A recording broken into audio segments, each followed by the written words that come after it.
all you've known is negativity and all you've experienced is negativity, then the possibility of a positive reality seems like a fantasy, and thus you don't honor it. So many times we sit and we say to ourselves, I want to do this, but I'm kind of scared that it will not work out. And it gets a little bit odd because it's like, why are you honoring the why wouldn't it work out when the possibility for it working out is right there? And if you honor that, you're preparing yourself for it to work out and you're practicing that law of acceptance. It's going to work out. I know it will, and I wholeheartedly believe that it will.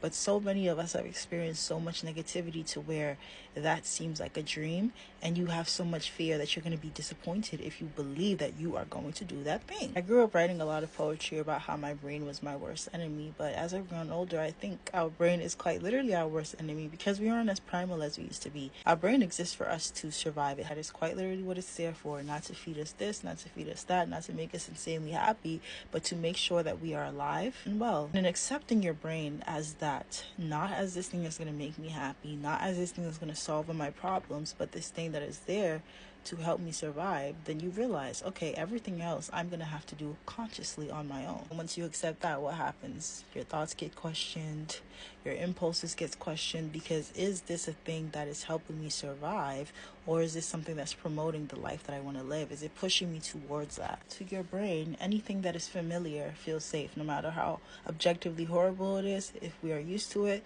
there is some safety in that. There is some comfort that we find in that. So if in our life we've been disappointed over and over, things have never worked out for us, if that is the course of which our life has ran, that downward slope, it feels familiar to us. Unless we confide and we trust in it a bit more. Let's say you try something tomorrow and you fail. It's like, ugh, here we go again. I knew it.